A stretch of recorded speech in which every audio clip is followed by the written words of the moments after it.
भाजपा की कई राज्यों में लगातार जीत ने क्या इंडिया गठबंधन, जिसे बीजेपी इंडी गठबंधन कहती है, क्या उसके मनोबल को तोड़ करके रख दिया है? क्या जो क्षेत्रीय दल कभी कांग्रेस के सारथी हुआ करते थे अब उसको आंख दिखा रहे हैं? उन्हें लग रहा है कि कांग्रेस के साथ कहीं वो भी ना डूब जाएं। यह सवाल इसलिए है क्योंकि 8 जून को कांग्रेस की ओर से इंडिया गठबंधन की बड़ी बैठक बुलाई जाती है और करीब 26 मुख्य दल इंडिया गठबंधन में है, लेकिन 23 दल ही इस बैठक में शामिल हो रहे हैं। उसमें भी कई दलों को ऐन वक्त पे राजी किया गया बैठक के लिए। लेकिन तमिलनाडु से डीएमके, झारखंड से झारखंड मुक्ति मोर्चा और पंजाब की सत्ताधारी पार्टी आम आदमी पार्टी, इन तीनों ने इस बैठक का बहिष्कार कर दिया है। अखिलेश यादव भी इस बैठक में नहीं आने वाले थे, लेकिन उन्हें किसी तरीके से मनाया गया और बाद में अखिलेश यादव ने बयान जारी किया। और भी बहुत सारे ऐसे विपक्ष के नेता थे जिन्हें इज्जत की दुहाई दे करके इस बैठक में आने के लिए राजी किया गया। आखिर ऐसी क्या वजह है कि जिस वजह से अब लोग कांग्रेस के साथ उनके सहयोगी दल वो बैठक नहीं करना चाहते? सबसे बड़ा सवाल यह है कि क्या इंडिया गठबंधन टूट रहा है? देखिए, 2024 के लोकसभा चुनाव में विपक्ष ने इंडिया गठबंधन बना करके भाजपा को भले ही कड़ी चुनौती दी, लेकिन सत्ता में आने से नहीं रोक पाए। 2024 में भाजपा अपने दम पर बहुमत पाने से चूक गई थी। पार्टी 240 पे ठिठक गई थी। यह अलग बात है कि एनडीए जरूर 293 सीटों के आंकड़े को पार करने में सफल रहा, मतलब 272 से ज्यादा एनडीए को सीटें आई। एनडीए को बहुमत मिला, लेकिन भाजपा को बहुमत नहीं मिला। लेकिन उसके बाद भाजपा ने महाराष्ट्र, हरियाणा, दिल्ली से लेकर बिहार और बंगाल जैसे राज्य लगातार जीते और सारे समीकरण ही बदल डाले।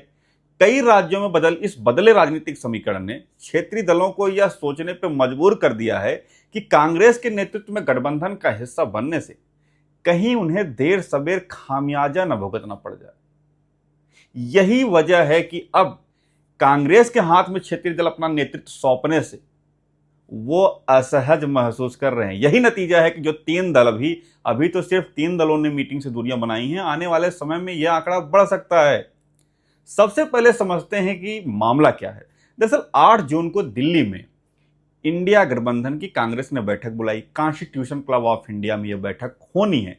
इस बैठक का जो मुख्य उद्देश्य, हालांकि कोई एजेंडा आधिकारिक तौर पर सामने नहीं आया है, लेकिन यह है कि विपक्षी दलों को एक मंच पर लाना और भाजपा के खिलाफ आगे की रणनीति तैयार करने पर मंथन होना है। जैसे कांग्रेस का आरोप है कि भाई इस समय अर्थव्यवस्था बड़ी खराब चल रही है, केंद्र सरकार ईडी, सीबीआई जैसी एजेंसियों का दुरुपयोग कर रही है और पेपर लीक जैसे तमाम मुद्दों पर अपोजिशन की एक राय तैयार करने के लिए यह बैठक बुलाई गई।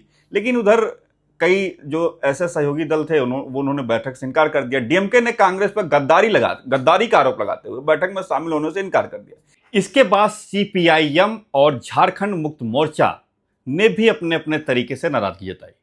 सबसे बड़ा मामला तो डीएमके के साथ रहा। डीएमके लंबे समय से इंडिया गठबंधन का प्रमुख सहयोगी रहा, लेकिन तमिलनाडु विधानसभा चुनाव के बाद कांग्रेस और डीएमके के रिश्तों में तनाव बढ़ गया।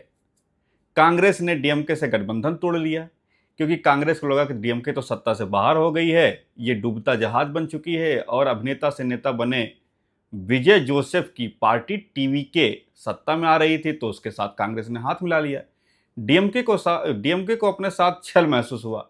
डीएमके ने न केवल इस मीटिंग का बहिष्कार किया है, बल्कि इससे पहले लोकसभा स्पीकर को अर्जी देकर कह दिया कि भैया लोकसभा में हमको कांग्रेस से अलग बैठाइए, हम लोग कांग्रेस के साथ हम नहीं बैठेंगे। राजनीतिक विश्लेषकों का मानना है कि यह सिर्फ नाराजगी का मामला नहीं है, बल्कि कांग्रेस को दिया गया एक स्पष्ट राजनीतिक संदेश है। संदेश यह है कि क्षेत्रीय दल अब कांग्रेस के नेतृत्व को बिना शर्त स्वीकार करने के मूड में नहीं है। आम आदमी पार्टी ने भी बहिष्कार किया है। पंजाब में कांग्रेस मुख्य विपक्षी पार्टी है, उसी से आम आदमी पार्टी ने सत्ता छीनी है। अगले साल ही पंजाब में चुनाव है। आम आदमी पार्टी को लगा कि अगर इस इंडिया गठबंधन की बैठक में जाएंगे तो जनता में तो आम आदमी पार्टी और कांग्रेस के बीच नज़दीकियों का संदेश जाएगा, जिसका लाभ दूसरे राजनीतिक दल उठा सकते हैं। ऐसे में चुनावी सीजन में नज़दीक दिखना नुकसान का सौदा है। अब बात कर लेते हैं केरल में सीपीआईएम और कांग्रेस की प्रतिद्वंदिता का। इसी का हवाला देते हुए सीपीआईएम ने भी इस बैठक से दूरी बनाई है, क्योंकि कांग्रेस ने जब केरल में विधानसभा चुनाव हो रहा था तो कांग्रेस ने खुलेआम में यह आरोप लगाया था कि भाजपा और लेफ्ट की पार्टियों के बीच में गठबंधन है, दोनों के बीच में एक डील है। तो सीपीआईएम के महासचिव ने मल्लिकार्जुन खड़गे के जो राष्ट्रीय अध्यक्ष है कांग्रेस के, उनको पत्र लिख के कह दिया कि भैया जरा इस आरोपों की पुष्टि का आप कर दीजिए, जरा इस पर स्पष्टीकरण दीजिए। तो सीपीआईएम ने भी बैठक से दूरी बना दी है। और सबसे बड़ा सवाल यह है कि झारखंड की जो सत्ताधारी पार्टी है जेएमएम, वो क्यों नाराज चल रही है। झारखंड की राजनीति में भी कांग्रेस और झारखंड मुक्ति मोर्चा के बीच में राजनीतिक प्राथमिकताओं को लेकर के मतभेद सामने आ रहे हैं। हाल में जो राज्यसभा चुनाव हो रहा है, इसको लेकर के भी दोनों दलों के बीच में बहुत कई बार आंतरिक संघर्ष की स्थिति उत्पन्न हुई है। वैसे झारखंड मुक्ति मोर्चा ने कांग्रेस पे तो सीधे हमला नहीं किया, लेकिन उसकी जो ये बैठक से जो दूरी है, इससे ये संकेत जरूर मिल रहे हैं कि ऑल इज नॉट वेल, गठबंधन में सब कुछ ठीक नहीं है। और एक मजेदार बात देखने को मिली, मुख्यमंत्री रहते कांग्रेस को आंख दिखाने वाली ममता बनर्जी की हार के बाद तो उनके सुर ही नरम पड़ गए हैं। अक्सर इंडिया गठबंधन की बैठकों में अपनी शर्तें थोपने के लिए ममता बनर्जी जानी जाती हैं, लेकिन इस बैठक में उन्होंने कुछ भी नानुकुर नहीं किया और सीधे दिल्ली आ गई कल की बैठक में शामिल होने के लिए। जो राजनीतिक विश्लेषक हैं, उनका मानना है कि विपक्षी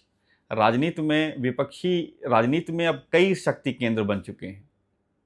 ममता बनर्जी, स्टालिन, तेजस्वी यादव, अखिलेश यादव और हेमंत सोरेन जैसे नेता अपने अपने राज्यों में चूंकि उनका अपना एक वर्चस्व है, मजबूत है, तो वो कांग्रेस के साथ साझेदारी तो चाहते हैं, लेकिन सरपरस्ती या अधीनता कांग्रेस का उन्हें स्वीकार नहीं है। अब ये समझ लेते हैं कि आखिर ये जो इंडिया गठबंधन जिस तरीके से दरक रहा है 2024 के लोकसभा चुनाव के बाद, इससे भाजपा को क्या फायदा है। देखिए, भाजपा लंबे समय से कहती रही है कि विपक्षी गठबंधन केवल चुनावी मजबूरियों के लिए बना है, इनकी तो कोई विचारधारा ही नहीं है और इनके अंदर तो सिर्फ फुटबॉल की स्थिति है।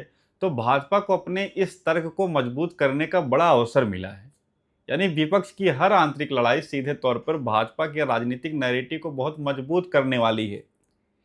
अब यह है कि जानते हैं कि आगे की संभावनाएं क्या है। देखिए, 3 संभावनाएं बनती हैं। एक तो पहले कांग्रेस सहयोगी दलों की चिंताओं को दूर करे और फिर गठबंधन को फिर से मजबूत करे। दूसरा यह है कि क्षेत्रीय दल अपनी स्वतंत्र पहचान को ज़्यादा महत्व देना शुरू कर सकते हैं, उन्हें इंडिया गठबंधन घाटे का सौदा लगने लगे। और तीसरा यह है कि 2029 आते आते कहीं इंडिया गठबंधन 2 टुकड़ों में न बढ़ जाए, एक थर्ड फ्रंट की भी स्थिति न बन जाए, ये भी हो सकता है। इंडिया गठबंधन के सामने भाजपा से बड़ी चुनौती इस वक्त तो अपने सहयोगी दलों को साथ रखने की है। डीएमके की नाराजगी है, सीपीआईएम के सवाल हैं और झारखंड मुक्ति मोर्चा की भी ये दूरी दिखाती है विपक्ष की एकता की जो राह है वो इतनी आसान नहीं है। अब देखना यह होगा कि नेता प्रतिपक्ष राहुल गांधी और कांग्रेस प्रेसिडेंट मल्लिकार्जुन खड़गे या श्रीमती सोनिया गांधी इन मतभेदों को कैसे संभालती। दोस्तों, आपका क्या राय है? क्या 2029 तक इंडिया गठबंधन एकजुट रह पाएगा या फिर क्षेत्रीय दल अपना अलग रास्ता चुनेंगे? कमेंट बॉक्स में अपनी राय जरूर लिखिए। वीडियो पसंद आया हो तो लाइक, शेयर और चैनल को सब्सक्राइब करना न भूलें। धन्यवाद।